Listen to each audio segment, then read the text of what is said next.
place of power because we are kings and our words matter.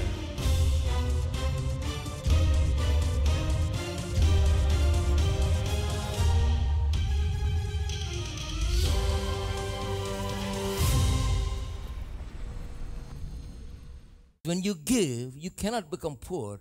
You simply, by giving, you live. When you learn to live by giving, then there is no better way you will find out in the whole world than to live by giving.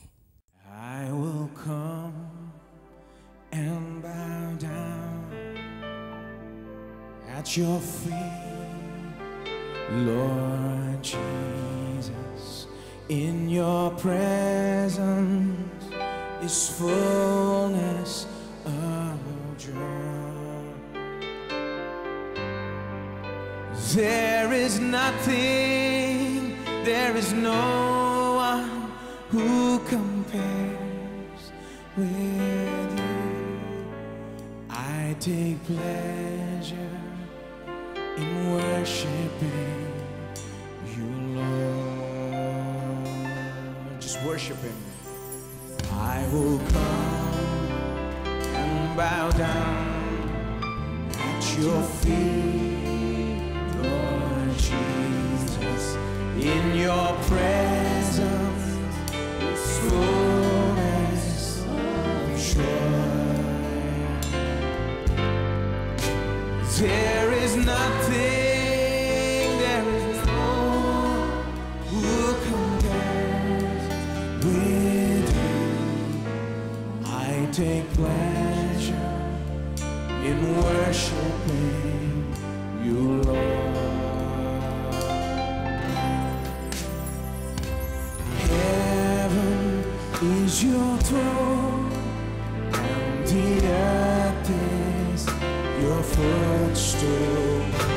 Jesus, I come to bow down at your feet.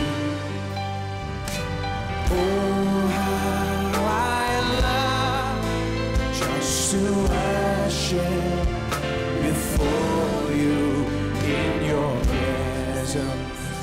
My joy is complete. I will come and bow down at your feet, Lord Jesus. In your presence is fullness of joy. There is nothing, there is no one who compares with you. I take pleasure in worshiping you, Lord. There is nothing or no one, there is nothing.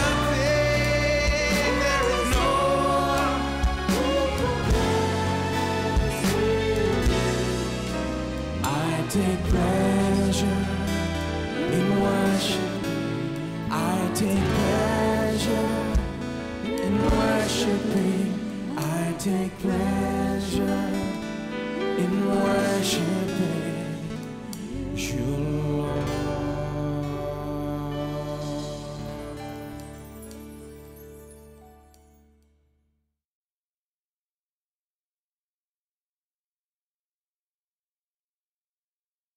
Give them the word of God. Every time you go to church, give them bountifully. Give them out of your heart. Give them to lift them up. Give them the words of life, which is more than anything that anybody can give in this whole world. Nobody is there to give it. In your whole town, there is nobody. If you will give it, it will be such a great blessing. Concentrate on that. Give it. And it will be given to you. It will come from so many that you don't expect anything from them. Just give it. And you get it from everywhere, anywhere. Because it comes from God. Give and it shall be given unto you. It's not, you preached and so you expect something from them. No. You give and it shall be given unto you, because God will cause money to come to you from 8 different directions in the whole world. He will cause it to come before you. These are eternal truths that I have learned, that has changed and transformed my life. And I'm sharing with you this. This is not only good for preachers, this is good for every single person here. So I live by faith. I don't live by what people give. I live by faith. I don't live by what people give. I live by what I give. Hello? Hope you understand what I'm talking about. I live by what I give.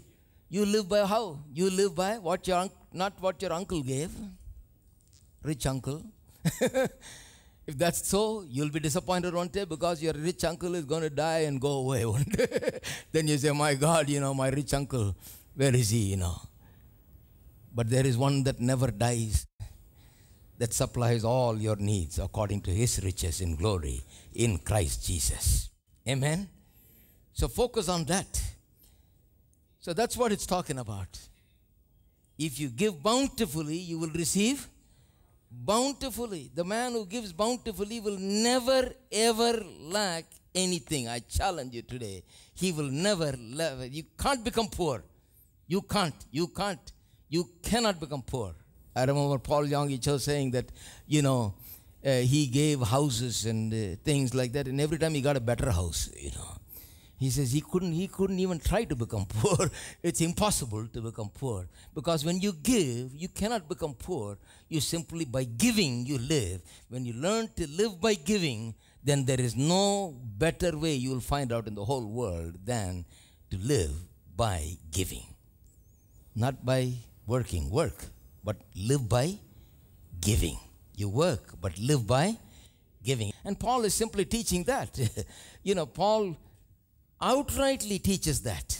He says, you sow bountifully, you will have bountifully. What authority, what right does he have to say it? He knows. That's the way it happens. And you can plan for your future. What do you want to have for the future? What do you want your 10-year later future to be like? You'd plan it now. You give, and it'll be a bright future, you see. That's the way to do it. Let's read on a little further. So let's each one give as he purposes. Verse 7 in his heart. Let each one give as he purposes in his heart, not grudgingly or of necessity, for God loves a cheerful giver. And God is able to make all grace abound toward you. I told you all grace abound towards you. In Amplified Translation is what? All favor and earthly blessing abound towards you. Everybody say earthly blessing. It's particularly referring to that. They've gone into the Greek and the context and everything, and have helped us to understand it better. And they said, all earthly blessing abound towards you. God is working in you. Do you know that? He's causing all earthly blessings to abound toward you. Well, sure, he's causing other blessings also. But here it's talking about how he's causing earthly blessings to abound towards you, my friend. That you, always having all sufficiency in all things, may have an abundance for every good work. I told you 3 things from Amplified Version last week, right? 1, why you must have abundance, why you must have prosperity. One, so that you will have to look for no aid or support for your life, for your sustenance, that you'll have plenty, right? Then secondly, to do every good work. Amplified says it just like that. I didn't make the point, I just brought out what it says. So that you can do every good work. Buying a sari for your wife is a good work. Hello? If you're not able to do the good work, then you're not able to do that good work. Then you got to work and see how you can become able to do such good works. When you give your children the best education, that's good work. When you give them a good home, it's good work. How many of you believe these are good works? You see? When you give them a comfortable living, it's good work. When you plan for their future and create a great future for them, it's good work. Amen? A lot of people are not ready to do such things, and they go with their Bible to church every week and come and so on, and then they don't have money for nothing, and they say, well, because we are all believers, brother, where we have such money. You see, this is the way we used to talk in those days, where we are such good believers, we just don't have money, all these unbelievers got the money, but we don't have no money. Well, if you don't have money, that's what it's talking about. The Bible is talking about how to get more money. Amen. So, every good work, any good work you want to do something for your children, you want to buy a nice home, you want to buy a car, you want to buy say, clothes for your children. All these are good works, you see. And you want to help somebody, that's a good work. You want to help a good cause, that's a good work. You see somebody that lacks something, you see somebody that's living in utter poverty. How would it be if you can just go in there and just buy them 1 month's whole full of groceries, and it means nothing to you. It's just a small change to you.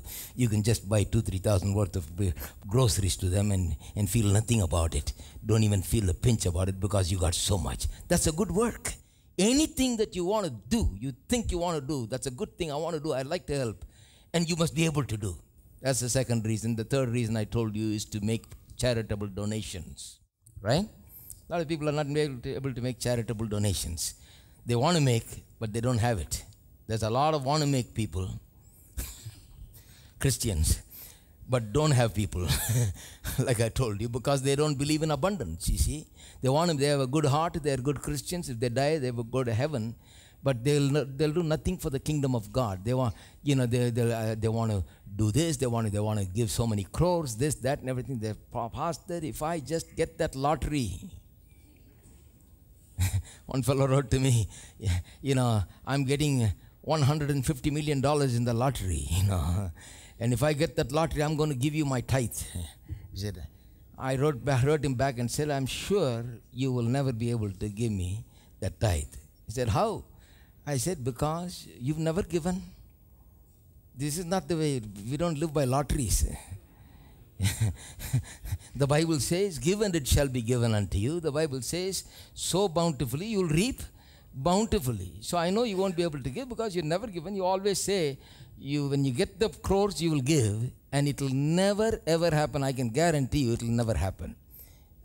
But the person who gives bountifully now, I can tell you in future how he will give bountifully. He'll be able to give. He'll fulfill the desire of his heart. Whatever he likes to do, he will be able to do, because every good work he'll be able to do, and he'll be able to make every charitable donation. Right, let's read on. I made that point already. As it is written, verse 9, he has dispersed abroad, he has given to the poor, his righteousness endures forever. Now may he who supplies seed to the sower and bread for food supply and multiply the seed you have sown and increase the fruits of your righteousness, while you are enriched in everything for all liberality, which causes thanksgiving through us to God.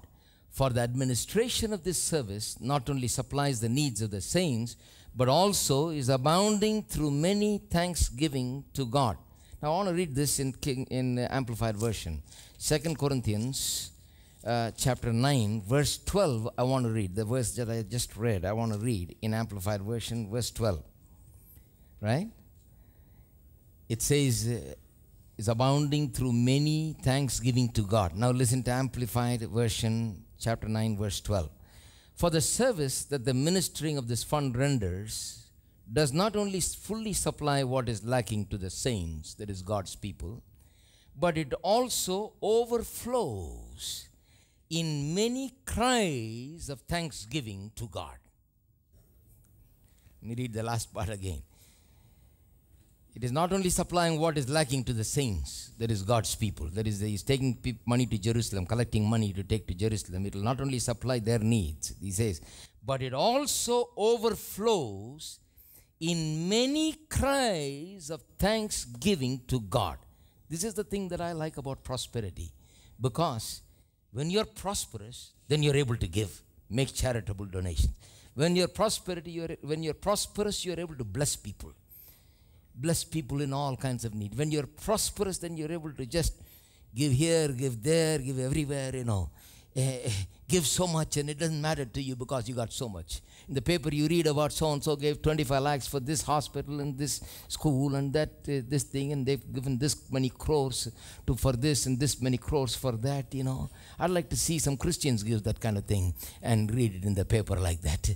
Because, but all our Christians are too holy for that, They're all sitting there and they don't want the money, they don't want nothing. And so they're not able to give anything to anybody, you see. And the world is doing that. And the Christians are just simply sitting and watching with mouth, wide open, That's awful, when I read that, I say, my God, why don't we have 10 Christians doing this, To give 1 crore should be nothing. Should just write a check and just give it and just keep going, and another fellow comes, you can write another check for 1 crore. How would you like to be in that kind of position? Hello? Doesn't anybody like to be in that kind of position? I tell you, I don't know about you, I like to be in that position. I am going to be in that kind of position. I'm telling you, I have determined that I will be in that kind of position. You see, these are my determinations in God, for the glory of God. Why? People say, why, brother? Because I told you those 3 reasons, to have no aid or support from outside, and to live in such a way that you can do every good work and make charitable donations. But over and about those 3 reasons I gave you last week, but the thing is, over and about it all is this is the foremost reason, and that is that there will be many cries of thanksgiving because of your giving and my giving going up to God. People put down prosperity and say, well, what glory does it bring to God? What he's talking about money, and in what way does it glorify God? In how does it glorify God? In what way does it? My goodness, the kind of glory that it brings to God. The Amplified Bible says there will be many cries of thanksgiving. How would you like to give something for 10,000 people, and all these 10,000 people just lift up their hands and give cries of thanksgiving to God because of what you've done? See, God gets the glory. It's for the glory of God, you see. We are holy people. People are always, Christians are funny people, they are, sometimes, I'm a Christian, I can say that, because I was like that also, funny feelings they have, So, oh, brother, not too much money is not good, brother, Too much of this is not, well, too much of dalda may not be good. But I'll tell you, too much of money, don't tell me it's no good, because if you don't want too much of money, then if you got it, then bring it over here. I'll take it. Then why do you want to keep it? Oh, brother, don't want too much money, brother, because it will spoil us, brother. No, money won't spoil you. You're already spoiled. And you spoil everything else, First get Jesus in your heart. Get holy in your heart. Get holy in your purposes. Get holy before God. Seek to glorify God in your life. Seek to live for God, body, soul, and spirit every day. And give every day to God, and every effort to God, and everything that you have to God. Then money is nothing, my friend. You must have more money, I say. You must have more money than anybody else. Because it will bring glory to God. Because you give, there will be many cries going out to God for God's glory. That's the foremost. Out of the 3 that I gave you, this is the 4th one, but this is the foremost one. Make sure you write it down. Because your giving will bring glory to God, glory to God. Amen? I believe prosperity is for the glory of God. That's why I do not put it down. I will never talk bad about money. I will never talk down money. I will never, ever with my mouth, say I don't want money, I don't want this, I don't want that, I don't like this, I don't talk that Christian talk, because I believe that in my hands it can be turned into glory to God. Amen? In the world, all kinds of people will say all kinds of things, but get this down right, my friend, and get it in your heart. Nobody, I am not afraid of anybody talking this and that. If they won't come and talk to me. I am not afraid of talking about prosperity because I know real prosperity.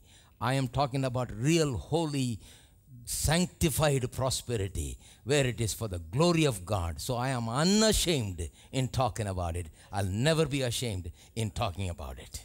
Amen? Somebody said, oh, brother, here you be careful, brother, because you got to learn, get their respect. I don't want their respect. Enough of their respect. I want God's respect. I want God to look at me and say, yes, you have spoken the truth, and that is right. That is what I want. I don't want anybody's respect. I'm not preaching to get respect. I'm preaching to the truth so that people will get the truth. Amen? And let me read to you Philippians chapter 3. Let me read to you from verse 12 onwards. Not that I have already attained or am already perfected, but I press on that I may lay hold of that for which Christ Jesus has also laid hold of me. Brethren, I do not count myself to have apprehended, but one thing I do, forgetting those things which are behind, reaching towards those things which are ahead, I press toward the goal for the prize of the upward call of God in Christ Jesus. Now, I want you to, Bible is a wonderful thing. I really love the way things are said, He says, not that I've already attained. That means I've not arrived, Paul says. This great apostle Paul, who wrote half of the New Testament, and without him we'll have no Christian teaching at all, really, basically. And he says, I've not arrived. When I first started teaching these things, one good old Christian came to me and said, well, brother, you're teaching all these funny stuff, this new stuff. But from the day I got baptized 40 years ago, I have remained the same, true to the truth. 40 years I've remained the same, never changed my opinion, never changed my doctrine, never changed my this thing. I said, then you are the same yesterday, today, and forever, brother. God didn't make you to be the same yesterday, today, and forever. He is the same yesterday, today, and forever. You are to be changing from glory to glory. Every day you need to move on, There are some things that are holding you back. There are wrong stuff that you heard some years ago. You need to shake it off and move on. I shook off a lot of stuff, I'm telling you. I kept all the good stuff. But I shook off a lot of stuff, and thank God I shook off. I thank God every day for delivering me from those things and giving me the light so that I can walk out of those things and walk in the truth of God's word. So you got to go on, improve. If you think that you've attained, if you think that you have arrived, you're making the biggest mistake, my friend. None of us have arrived. If Paul hasn't arrived, then I can guarantee you, you have not arrived. And I have not arrived. Then what are we doing if we have not arrived? He says, not that I have arrived or I'm already perfected. That means that I'm not fully knowledgeable about everything, he says. But I press on. See, that's what we're all doing. Why do we come to church? What are we doing every day in Christian life? We press on that I may lay hold of that for which Christ Jesus has laid a hold of me. Why did he get me? Why did he catch a hold of me? I was out somewhere, running around in these same streets, this Prasawakam. Nobody in their wildest dream would have thought that I would be preaching standing in this place. These same streets. I walked up and down, stood in the corner doing nothing. Most of the time I'll be just standing there with 3-4 guys, just talking from 6 o'clock to 12 o'clock. Nothing, And all these preachers knew me. They used to go say, what are you doing here? I said, Summa. That's all. Every day is Summa only for me, Such a boy. Why did Jesus take a hold of me? Why did Jesus get a hold of my life? Have you ever thought of that? I'm sure you all have your own story, Why did Jesus take a hold of you? Where are you from? Where were you? Some of you from non-Christian backgrounds and come to know Christ and so on. And some of you been in deep Christian backgrounds. But just think about why you're here, why God has chosen you, why God has shown you the way, why he has laid a hold of you. He has laid a hold of you so that you can lay a hold of something. Hello.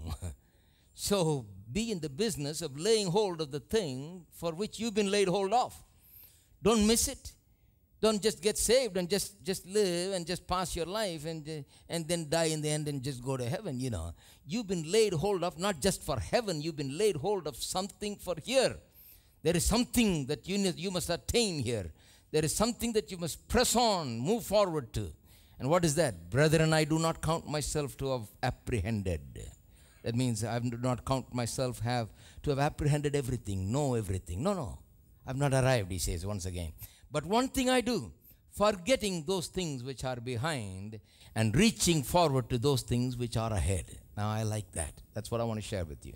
Forgetting those things which are behind, reaching forward to those things which are ahead.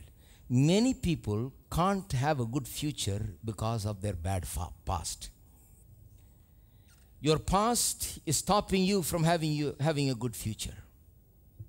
That's the truth for many people. Many people are not able to forget their past, unable to unload their past. They've become Christians, they've taken baptism and all that stuff, and they've been in church so many years, but they still come with burdens and go back home with burdens. 20, 25 years they've been there. They still come with the same burden and go back with the same burden. They live with the excess baggage, so to speak. And this excess baggage is what is affecting them in their life, in their progress, in their career, in their marriage, in everything. They're not unable to walk with confidence. This excess baggage is guilt over their sins and over the blunders they've made and what they've done long time ago and so on, what happened when they were a little child or something like that. Some hang up they have that they're stuck there in their mentality and mind. They're unable to move forward. And no matter how much they go to church and this, because they do not realize the need of forgetting and moving on. See, you cannot move on without forgetting. Moving on becomes very difficult because you got a load. With all this luggage, you can't move forward. You move for 20 years, you go from here to there. That's all, You have not moved very far because these emotional, mental, and other things that have been excess baggage has been there, loaded with the burden of sin and guilt and your past and your failures. You are drawn back from progressing and entering into the promised land of the fullness of God's blessings.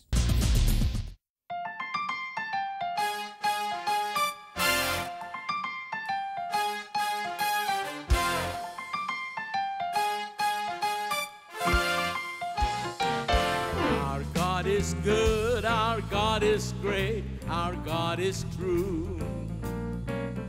And there is nothing in this world He cannot do.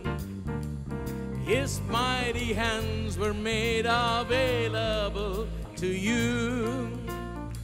Oh, praise His name, He's on the other side of faith. Our God is good, our God is great, our God is true. And there is nothing in this world He cannot do. His mighty hands were made available to you.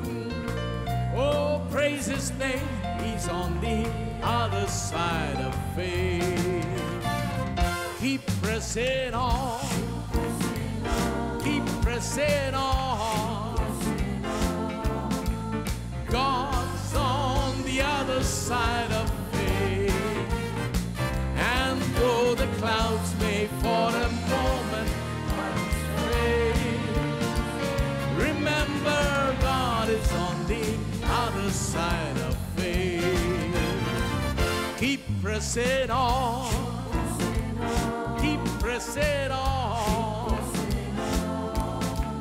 God's on the other side of faith. And though the clouds may for a moment hide His face, remember God is on the other side.